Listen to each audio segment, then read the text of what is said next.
Bismillahirrahmanirrahim. Assalamualaikum warahmatullahi wabarakatuh. Innal hamdalillah nahmaduhu wa nasta'inuhu wa nastaghfiruh wa na'udzu billahi min shururi anfusina wa min sayyiati a'malina. May yahdihillahu fala mudilla lahu wa may yudlil fala hadiya lahu. Ashhadu an la ilaha illallah wahdahu la syarika lahu وأشهد أن محمدا عبده ورسوله. قال الله تعالى في كتابه العزيز: يا أيها الناس اتقوا ربكم الذي خلقكم من نفس واحدة وخلق منها زوجها وبث منهما رجالا كثيرا ونساء واتقوا الله الذي تساءلون به والأرحام إن الله كان عليكم رقيبا.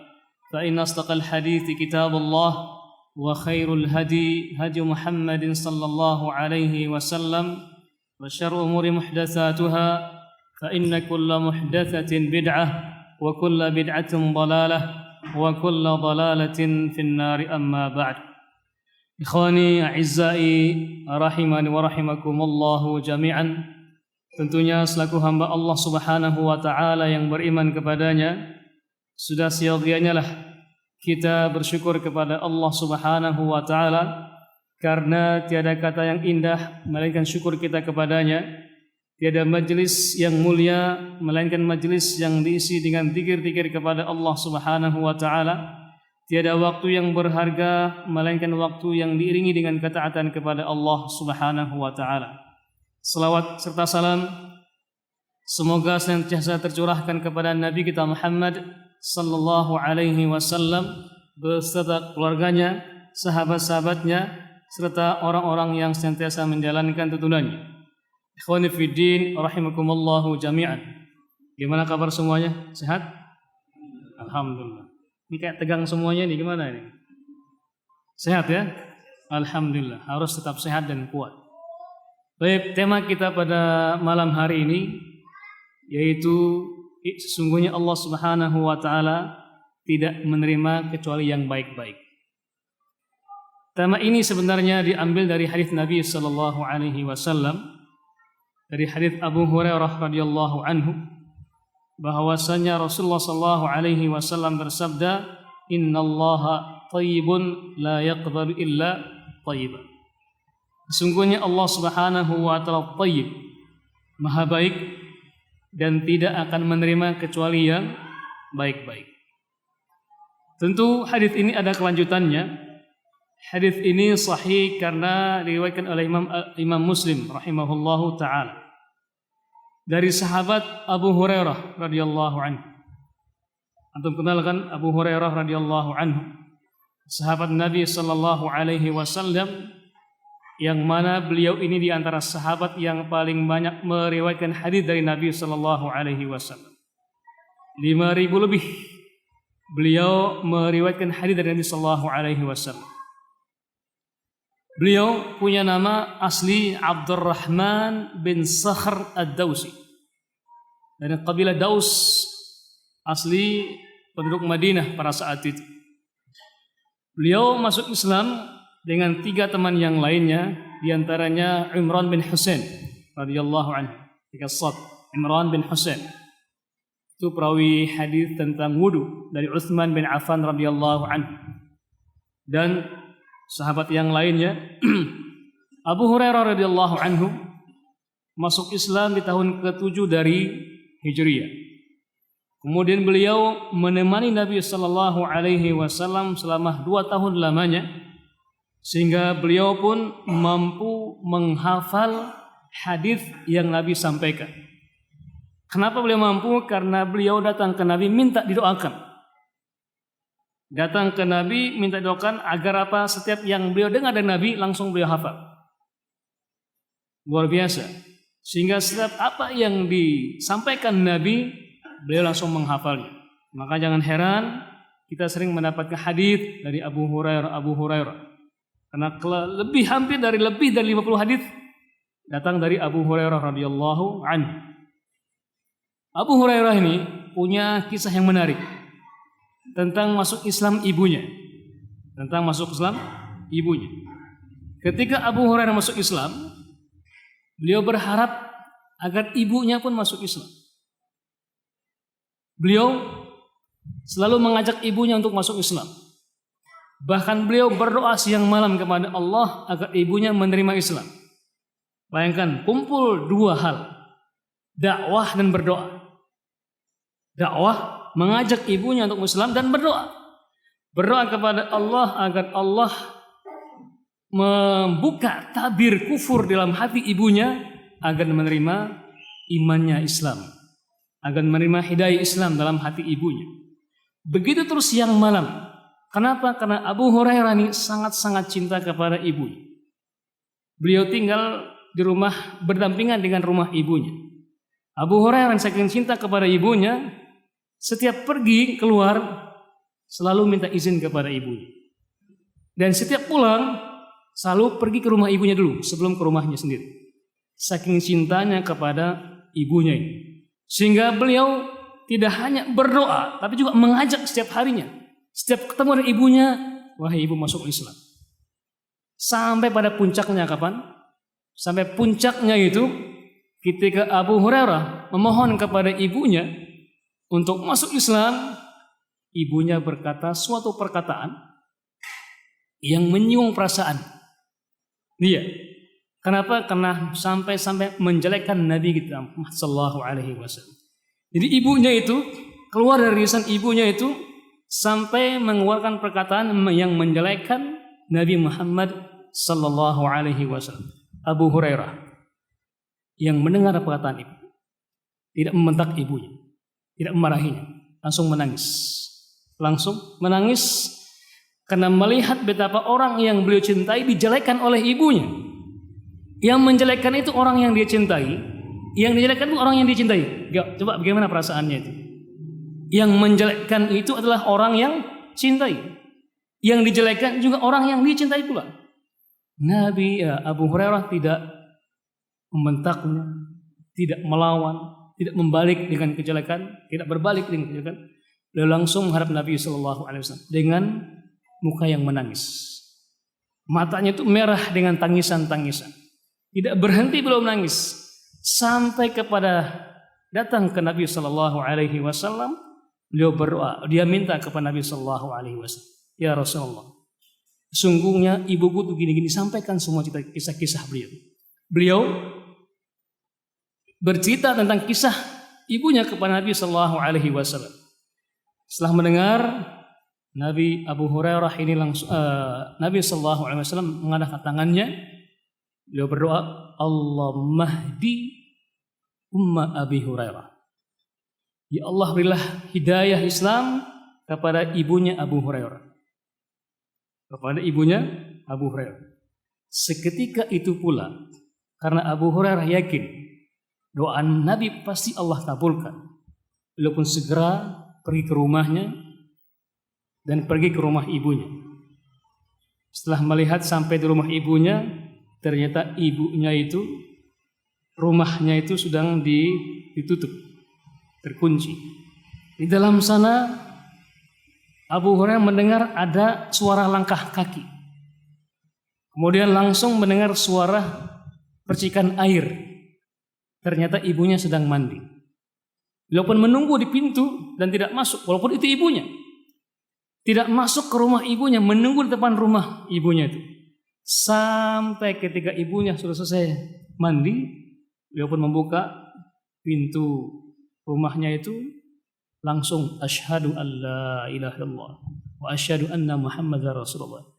Ibunya manggil, ya Abu Hurairah, dengan tanpa banyak kata, banyak bicara, beliau langsung mengucapkan asyhadu alla ilaha illallah wa asyhadu anna muhammadar rasulullah. Seketika itu juga Abu Hurairah langsung menangis haru dan bahagia.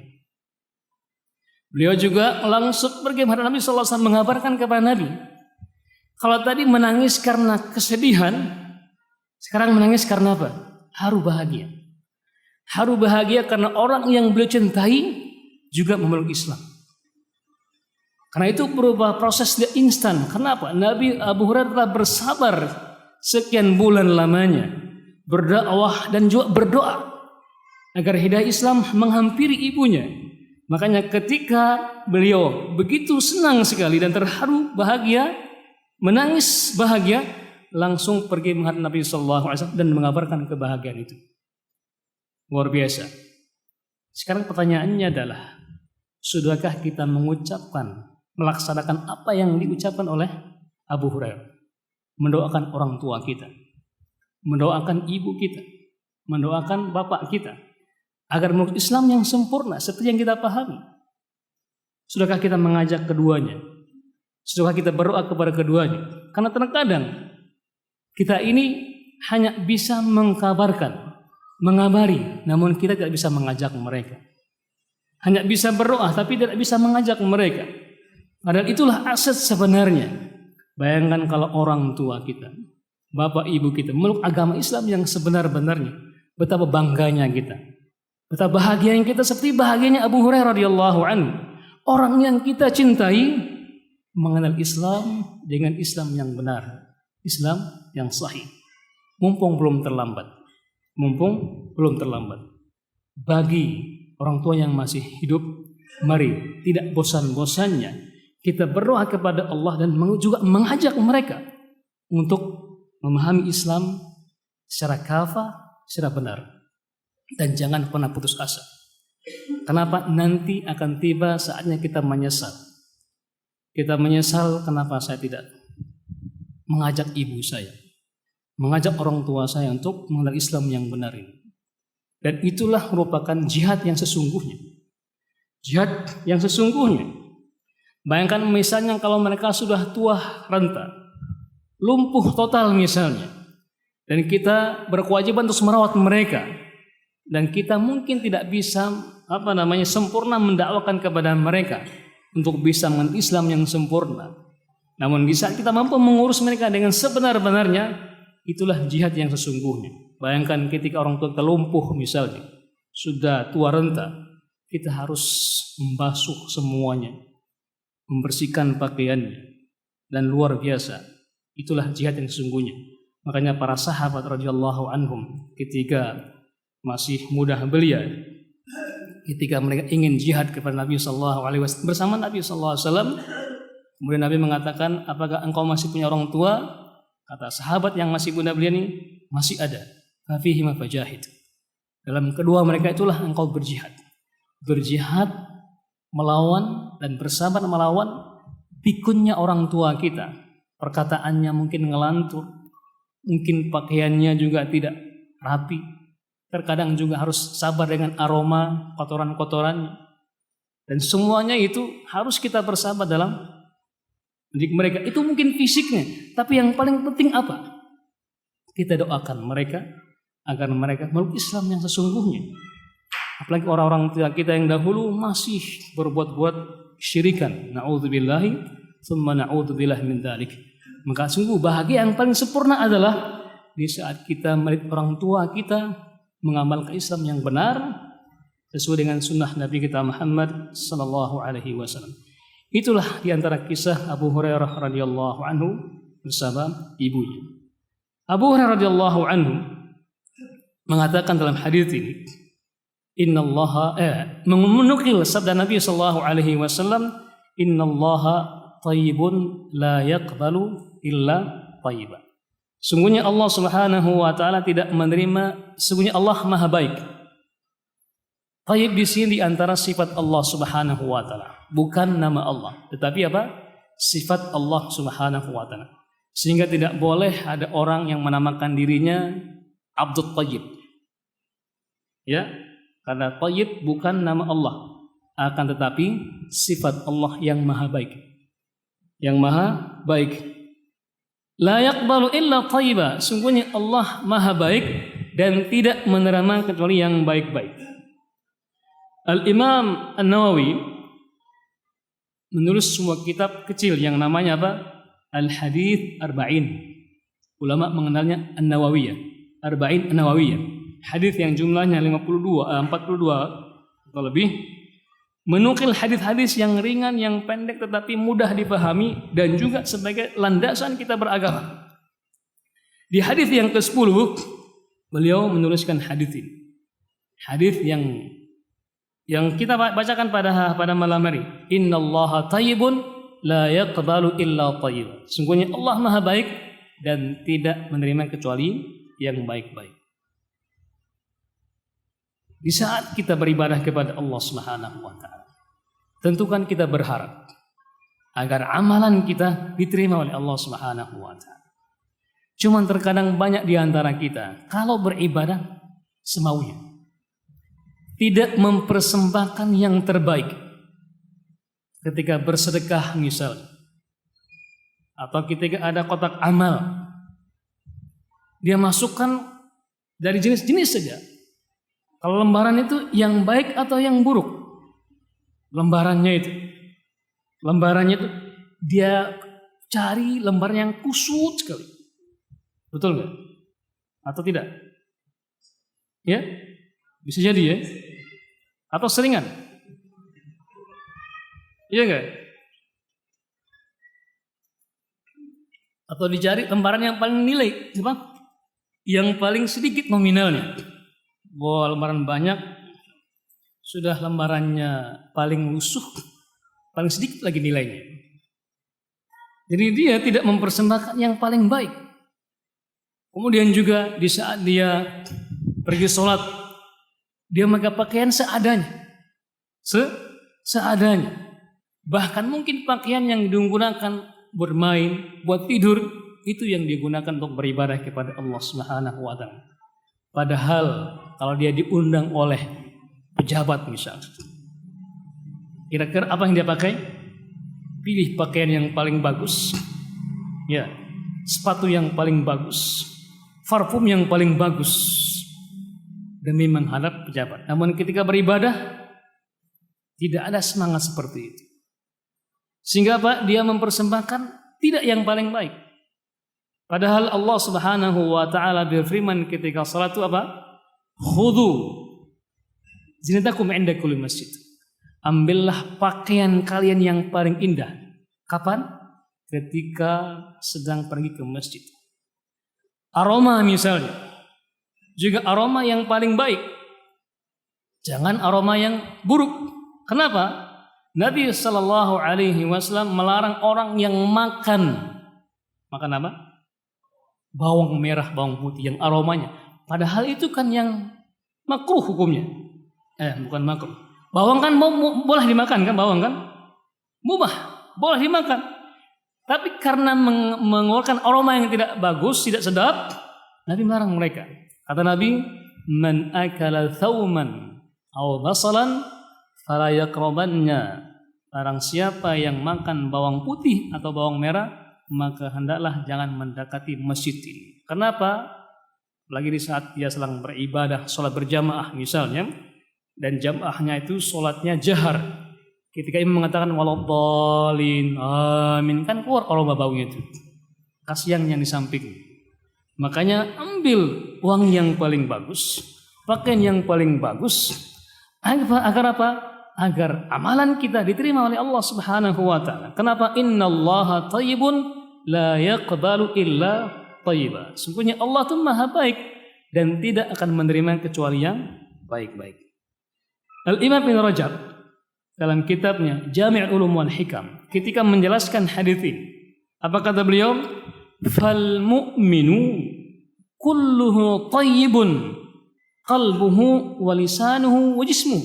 Kata beliau, seorang mukmin sejati itu akan baik semuanya, baik hatinya, baik lisannya, dan juga baik badannya, jasadnya. Baik hatinya, kapan itu? Ketika diisi dengan iman kepada Allah Subhanahu wa taala. Dan itulah yang Allah nilai. Isinya dulu. Allah nilai isinya dulu. Ketika isinya baik, maka akan tinggi juga nilainya di hadapan Allah Subhanahu wa taala. Kasarnya begini. Ini air ini berapa harga di sini? Berapa? 4.000. Kalau saya ganti dengan minyak tanah berapa harganya? Minyak tanah berapa? 16.000. 16.000 ya, masya Allah. Kalau diganti dengan minyak goreng Mahal lagi? Lebih mahal paling murah? Lebih mahal ya? Diganti dengan madunya madu Sumbawa. Pernah madu Sumbawa? Ini Ustaz Komar semua. Berapa harganya Ustaz Komar kalau ini? Segini berapa harganya? Kalau di Sumbawa harganya 50, nggak tahu di sini berapa ya? Berapa Ustaz Komar? Berapa? 200, Masya Allah. Bayangkan dari harga 4.000. Ketika beda isinya, beda nilainya. Beda isinya, beda nilainya. Termasuk juga diri kita ini. Kalau kita ingin menilai diri kita, lihatlah apa isi kita ini. Apa isi otak kita, apa isi hati kita, apa isinya. Ya. Kalau isinya dunia saja, maka itulah harganya dunia. Tapi kalau isinya iman kepada Allah Subhanahu wa taala, jangan kalah dengan botol ini. Nilainya tergantung isinya. Botolnya sama, tapi beda harganya ketika beda isinya. Jangan kalah dengan mushaf itu. Mushaf itu ya Al-Quran itu. Ketika sebelum dicetak Al-Quran, berapa harganya? 1 rim itu berapa harganya? Berapa? 6.000. Di sini berapa harganya? 1 rim itu ada 60.000 ya. Sekitar itu ya. Itu yang tidak dicetak Al-Quran. Namun ketika dicetak Al-Quran, jadi berapa harganya? Ratusan ribu. Bahkan tidak hanya tinggi nilainya, bahkan kita pun dianjurkan memegangnya pun disunahkan berwudu dahulu. Kita pun dianjurkan meletaknya pun di tempat yang tinggi. Padahal cuman kertas. Kenapa dia bilang bernilai? Karena isinya. Termasuk juga hati kita ini, apa isinya? Otak kita ini, apa isinya? Itulah nilai kita di hadapan Allah Subhanahu wa taala. Makanya seorang mukmin yang kata Imam Rajab, "Fal mu'minu kulluhu thayyibun." Mukmin itu seharusnya baik. Pertama apa? Hatinya. Hatinya isinya iman kepada Allah Subhanahu wa taala. Isinya itu diisi tentang mentauhidkan Allah. Beribadah hanya kepada Allah. Yakin bahwasanya segala apa yang kita persembahkan hanya untuk Allah Subhanahu wa taala. Qalbuhu thayyib. Dan itulah diantara ciri-cirinya apa? Hati thayyib itu Allah berfirman, "Innamal mu'minuna idza dzukirallahu wajilat qulubuhum." Sesungguhnya diantara ciri-ciri orang beriman apa? Ketika dibacakan Al-Quran, ya, ketika diingatkan tentang Allah, hatinya bergetar. Dan ketika dibaca Al-Quran, bertambah iman mereka. Bertambah iman mereka. Dan kata Imam Mas'ud radhiyallahu anhu tentang Al-Quran ini, apa kata beliau? Al-Quranu yunbitul imana fil qalbi kama yunbitun ma'uz zara'. Kata beliau, Al-Quran itu bisa menimbulkan keimanan dalam hati seperti Allah menumbuhkan apa? Menumbuhkan tanaman-tanaman yang indah itu. Makanya kita harus isi hati kita dengan Al-Quran Karim. Hati kita dengan keimanan kepada Allah Subhanahu wa taala. Yang kedua, lisanuhu thayyib. Lisan kita juga harus lisan yang baik. Apa ciri-cirinya? Nabi juga menjelaskan, man kana yu'minu billahi wal yaumil akhir falyaqul khairan aw liyasmut. Barang siapa yang beriman kepada Allah dan hari akhir, hendaklah dia mengucapkan perkataan yang baik. Kalau tidak, diam. Lisannya itu selalu senantiasa berzikir kepada Allah Subhanahu wa taala. Itulah lisan yang thayyib, lisan yang baik. Dan tidak boleh juga banyak bicara. Kata Umar bin Khattab radhiyallahu anhu, jam berapa adzan? Jam berapa? Masih lama ya? Masih lama ya? Ya. Kata Umar bin Khattab radhiyallahu anhu, apa kata beliau? Man kathara kalamuhu kathara khata'uhu. Wa man kathara khata'uhu kathara zunubuhu. Wa man kathara zunubuhu kana an-naru aula bihi. Kata beliau, barang siapa yang banyak bicaranya, ceplas-ceplos. Kenal ya ceplas-ceplos? Itu bahasa Jawa, ceplas-ceplos itu. Maka pasti akan banyak tergelincirnya. Pasti banyak tergelincirnya, banyak salahnya. Banyak ketika dia nggak ngerem, pasti banyak salahnya. Dan barang siapa yang banyak salahnya, pasti banyak dosanya. Dan barang siapa yang banyak dosanya, maka neraka lebih pantas bagi dia. Wal'iyadillah. Kenapa dikatakan seperti itu? Karena dia tidak menjaga lisan. Lisannya mukmin itu harus yang baik-baik, thayyib. Harus yang baik, thayyib. Dan baik itu tadi kita katakan tadi, harus berkata yang baik, kalau tidak diam. Atau jangan banyak bicara. Jangan banyak bicara.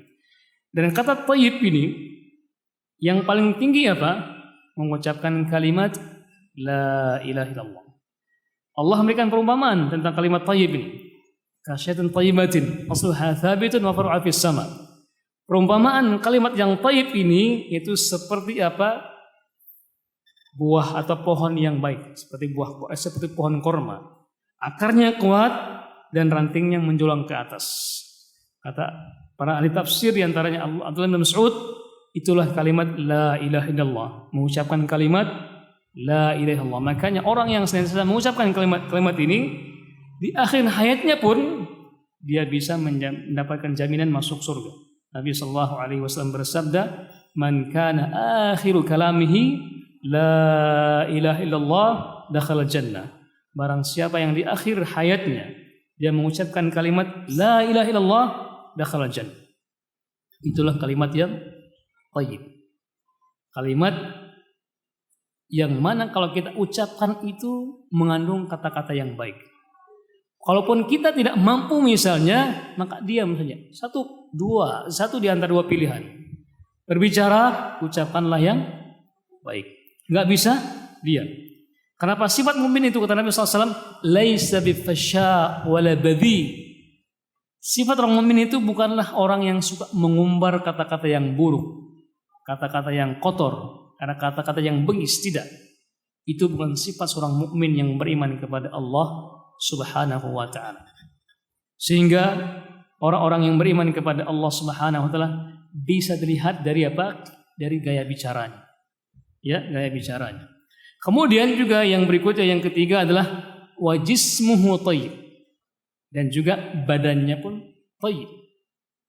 Badannya itu dibuktikan dengan apa? Dengan senantiasa mengamalkan ibadah, mengamalkan perintah Allah dan juga meninggalkan larangan Allah dan Rasul.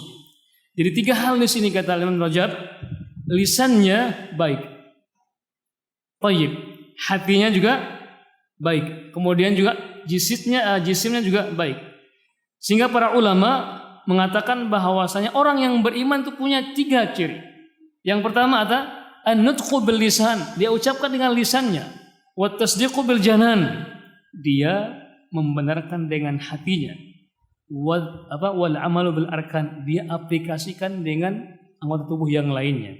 Lisannya mengucapkan, hatinya membenarkan dan dibuktikan dengan amalannya sehari-hari. Dan ingatlah, orang yang ketika lisannya berkata yang baik, hatinya beriman, dan amalnya amal salah, itu disebabkan karena apa? Makanan dan minumannya juga baik.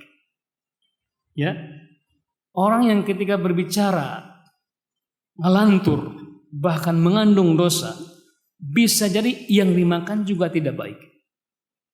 Bahkan ketika dia berdoa misalnya, Allah tidak mengabulkan doanya, bisa jadi makanannya, minumannya tidak bersumber dari hal yang baik pula. Atau amalan-amalannya tidak merubah sikapnya, berarti bisa jadi makanannya tidak baik. Makanya harus dari yang baik. Innallaha thayyibun la yaqbalu illa thayyiba. Sungguhnya Allah itu maha baik dan Allah tidak akan menerima kecuali yang baik-baik.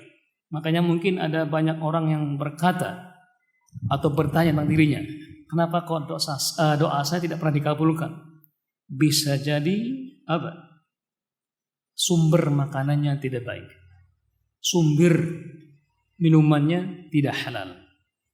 Padahal Allah sudah menjelaskan dalam firman-Nya, wa kulu mimma fil ardi halalan thayyiba.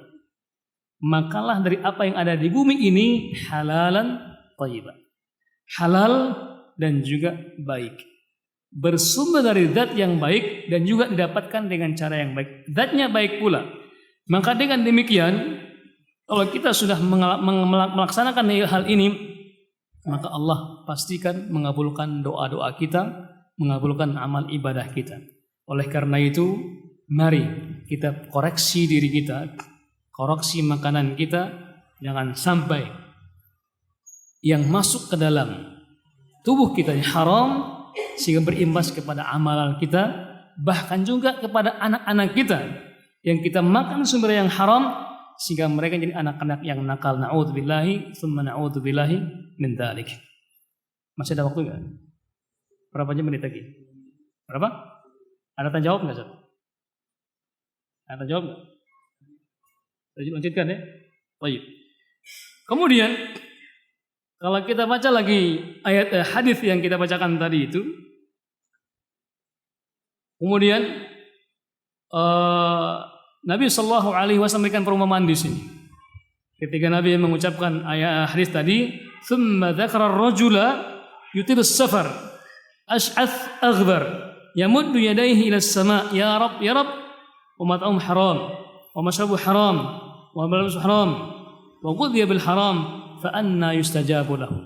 Kemudian Nabi Shallallahu Alaihi Wasallam mengatakan dalam hadisnya, kemudian Nabi bercerita tentang seorang laki-laki yang masalah safar terus dia. Safar terus, rambutnya acak-acakan, berdebu karena saking banyaknya dia bersafar. Kemudian dia mengadakan tangannya ke langit. Dia mengatakan ya Rab, ya Rab. Akan tetapi makanannya haram. Kemudian minumannya haram. Dan pakaiannya haram. Dan dia pun diberikan makanan dengan hal yang haram, fa anna yustajabu lahu. Bagaimana mungkin dia akan diterima doanya oleh Allah Subhanahu wa taala? Dari hadis yang kita baca tadi ini, kita bisa mengambil faedah bahwasanya di antara tempat atau kondisi Allah mengabulkan doa kita yaitu ketika sedang safar. Ketika sedang safar. Makanya di saat kita safar, jangan pernah berkata yang buruk-buruk. Perkataanlah yang baik-baik. Bisa jadi itu doa. Ya, bisa itu doa. Dan jangan pernah berpikir yang buruk-buruk. Ini pernah pengalaman kita di sana, pernah kita terjun bersama kelompok, bersama ikhwan kita memberikan bantuan ya, kebakaran di daerah tertentu. Pas kita baliknya, jangan-jangan nanti di tempat kita ada kebakaran katanya. Jangan-jangan katanya. Jangan-jangan. Betul, 2 hari berikutnya ada kebakaran tempat kita. Satu rumah habis. Itu kan hanya sebatas canda ya. Tapi di saat kita mengucapkan yang buruk dan dalam kondisi safar, akhirnya Allah menjadikan itu nyata dekat rumah kita lagi. Oleh karena itulah di antara kondisi Allah mengabulkan doa kita di saat kita sedang safar, maka doakanlah, berdoalah dengan yang baik-baik. Kemudian juga yang berikutnya yaitu diantaranya kita disunnahkan mengangkat tangan dalam berdoa. Dan sifatnya itu ada beberapa riwayat. Yang pertama yaitu seperti ini. Jadi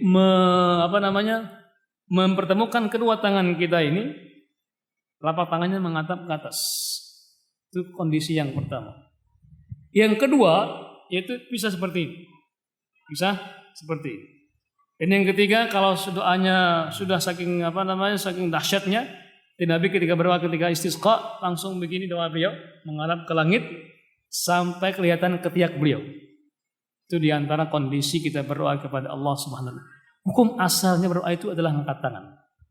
Kecuali pada hal tertentu Nabi berdoa tidak angkat tangan. Ya.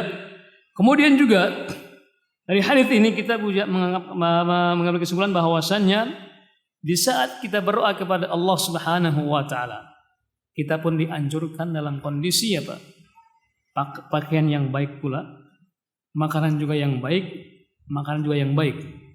Kalau kita berharap agar doa kita dikabulkan oleh Allah Subhanahu wa taala. Kemudian yang berikutnya bahwasannya di saat kita mengatakan yang baik, Tentu kita berharap kan di saat kita beribadah kepada Allah Subhanahu wa taala dan kita berharap agar ibadah kita diterima oleh Allah Subhanahu wa taala. Makanya kita harus mempersembahkan dengan baik pula. Mempersembahkan dengan hal-hal yang baik. Bukankah di saat kita di dunia ini misalnya, kalau kita punya perusahaan, kemudian kita membuat lowongan kerja, di saat kita mencari para calon pekerja itu, kan kita minta dari mereka yang terbaik. Dan mereka berusaha mempersembahkan yang terbaik. Nah, begitu juga kita sebagai seorang muslim yang beriman kepada Allah Subhanahu wa taala, mari kita berikan doa yang terbaik. Jangan doa yang asal-asalan. Doa yang asal-asalan. Dan doa yang paling baik diberikan kepada siapa? Kepada kedua orang tua kita. Kepada kedua orang tua kita. Saatnya kita harus berbakti. Kenapa? Karena mereka dahulu di saat kita masih kecil, mereka memberikan yang terbaik buat kita. Bayangkan, mereka di saat kita baru lahir saja, yang seharusnya mereka itu minum air, ibu kita misalnya, seteguk air itu, mereka adalah meninggalkan air dan merangkuh tangan kita, merangkuh tubuh kita untuk didekapnya. Tujuannya apa? Memberikan kondisi yang paling baik kepada kita, agar anaknya sehat. Mencari makanan yang paling baik, mencari pakaian yang paling baik, merawat kita sebaik mungkin agar kita menjadi orang yang paling baik di muka bumi ini. Jadi orang yang paling baik. Makanya doa-doa mereka itu tulus kepada Allah Subhanahu wa taala. Tidak ada orang yang paling tulus mendoakan kita kecuali apa? Orang tua kita dan ibu kita. Maka jangan sia-siakan doa mereka, dan sekarang kita harus berbalik, mendoakan yang terbaik buat mereka. Apa itu? Mendapatkan hidayah Islam yang sebenar-benarnya. Mari kita tidak pernah bosan-bosan mendoakan kedua orang tua kita agar mereka bisa mendapatkan hidayah. Maka itulah doa yang terbaik dari yang terbaik. Apa itu? Mendoakan kedua orang tua kita agar mereka bisa mengamalkan Islam yang baik dan mati pun dalam keadaan husnul khatimah. Amin ya rabbal alamin. Baik, kemudian juga mendoakan anak-anak kita juga. Anak-anak kita harus menjadi anak-anak yang saleh. Nabi Ibrahim alaihissalam, penantian yang begitu panjang, sepanjang 80 tahun lamanya, beliau berdoa kepada Allah agar diberikan anak. Apa doa beliau? Rabbi habli minas salihin.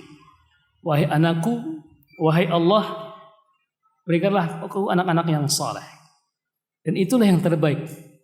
Karena kebanyakan dari orang tua mengajarkan kepada anaknya tentang dunia, memberikan pakaian yang terbaik, memberikan makanan yang paling baik, namun lupa memberikan pendidikan yang terbaik. Lupa memberikan pendidikan yang terbaik buat anak-anak mereka. Mereka mengajarkan tentang harga dunia, sehingga mereka lupa tentang harga diri mereka sendiri di hadapan Allah Subhanahu wa taala. Mereka mengajarkan tentang dunia ini, tapi lupa di saat mereka meninggalkan dunia ini, justru mereka lah yang tidak peduli dengan orang tuanya. Betapa banyak orang tua yang menyesal ketika anaknya sudah menjadi orang kaya raya, punya jabatan, dia melupakan kedua orang tuanya, bahkan mengabaikan kedua orang tuanya. Kenapa? Karena tidak mempersembahkan yang terbaik untuk anak-anak, yaitu pendidikan yang terbaik. Pendidikan yang terbaik. Allahu ta'ala alam. Ini yang bisa kita sampaikan pada malam hari ini. Mudah-mudahan bermanfaat. Sudah masuk waktu ya? Ya.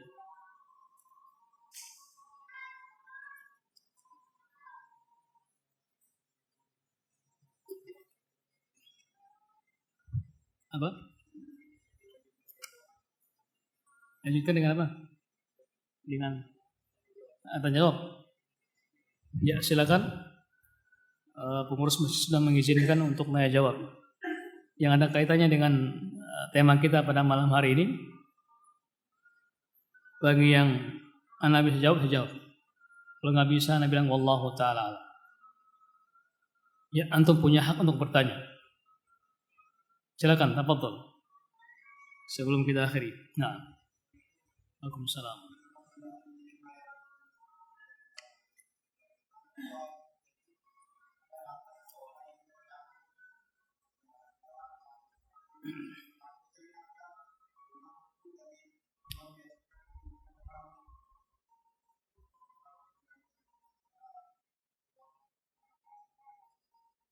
Jadi ada orang yang hartanya campur baur.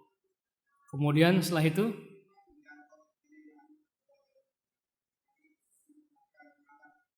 dia pakai untuk mencari nafkah yang halal. Artinya sumbernya campur baur.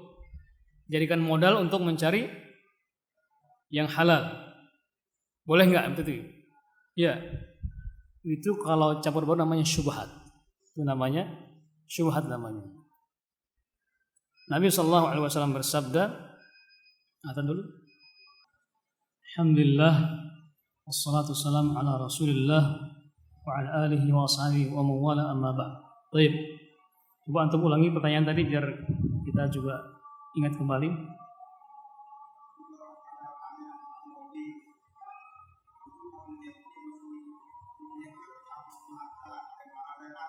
Ya.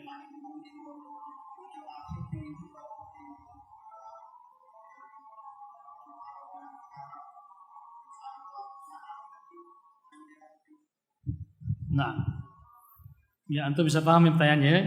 Jadi sumbernya itu adalah tidak jelas, campur baur. Kemudian digunakan untuk sumber yang jelas, untuk digunakan mencari nafkah yang halal. Tapi di sini ada dua hal yang harus kita perhatikan. Yang pertama sumbernya, yang kedua kemana dia habiskan uangnya itu. Ingat dalam hadis Nabi SAW, Nabi bersabda, "Lan tazula qadama 'abdin hatta yus'ala an arba'in." Jadi dua kaki seorang hamba ini tidak akan pernah bergeser sampai ditanya 4 hal. Disebutkan diantaranya ada apa? An malihi, min ayna kasabahu fima anfaqah. Dari hartanya, dari mana dia ambil hartanya itu, dari mana sumbernya, dan untuk apa dia habiskan hartanya itu. Jadi dua hal tentang harta ini, sumbernya dari mana dan dari mana dia habiskan. Nah, ketika sumbernya halal, ada juga yang menghabiskan untuk yang haram, itu juga dosa juga. Ada yang sumbernya haram diberikan kepada yang halal. Contoh misalnya sumbernya haram dari hasil mencuri misal. Kemudian diinfakkan untuk masjid. Ya. Tetap berdosa karena sumbernya haram. Terus gimana dengan masjidnya? Orang yang sholat di situ sah sholatnya. Sah sholatnya. Ya. Orang yang sholat di situ sah sholatnya. Sekarang kondisinya beda lagi. Ketika campur baur, syubhat, ya, syubhat. Kata Nabi SAW dalam hadisnya, "Innal halala bayyinun, wa innal harama bayyinun, wa bainahuma umur mushtabihat." Kata Nabi SAW, halal sudah jelas, yang haram jelas. Di antara kedua itu ada hal yang dikatakan syubhat, mushtabihat. Kata Nabi, "Faman taraka syubhat," barang siapa yang meninggalkan hal yang syubhat, yang enggak jelas tadi itu, maka sungguhnya dia telah berlepas diri untuk agamanya, untuk menjaga agamanya. Oleh karena itu kondisinya apa? Ketika masih syubhat, tinggalkan yang syubhat. Kalau masih ragu-ragu, dalam hadis Nabi juga mengatakan dari Husain bin Ali, cucu Nabi SAW, apa kata beliau? "Hafidtu min Rasulullah SAW, da' ma yaribuka ila ma yaribuka." Tinggalkanlah yang ragu dan menuju ke yang tidak ragu. Nah, bagaimana kalau ini enggak jelas, diuntukkan kepada yang tidak jelas. Yang syubhat ini, kalau memang kita tidak mengetahui mana yang hal haram syubhat, meninggalkannya itu lebih afdal. Menggunanya pun juga boleh menggunakannya, tapi yang lebih afdal apa? Meninggalkannya. Kata Nabi mengatakan apa? Tinggalkanlah yang syubhat. Tinggalkan yang syubhat. Digunakan tempat yang halal, memang itu seharusnya. Digunakan untuk mencari nafkah, digunakan untuk mencari yang merupakan kewajiban kita, itu yang seharusnya. yang jadi pertanyaan adalah sumbernya yang nggak jelas. Sumbernya jelas. Kalau kita tidak mampu membedakannya karena syubhat, dan syubhatnya, maka kita nggak punya solusi. Tetap dalam syubhat ini dia dalam bimbang, dia berada dalam kebimbangan. Namun ketika mampu membedakan mana yang syubhat, mana yang halal, maka tinggalkan yang syubhat, ambillah yang halal. Agar apa? Imbasnya kepada amalan kita, ibadah kita, dan juga kepada anak-anak kita, agar anak-anak kita itu tidak dilahirkan, tidak dibesarkan dari hal-hal yang syubhat. Itu jawabannya, wallahu ta'ala. Bisa dimengerti ya? Jadi kalau cukup. Oh, silakan.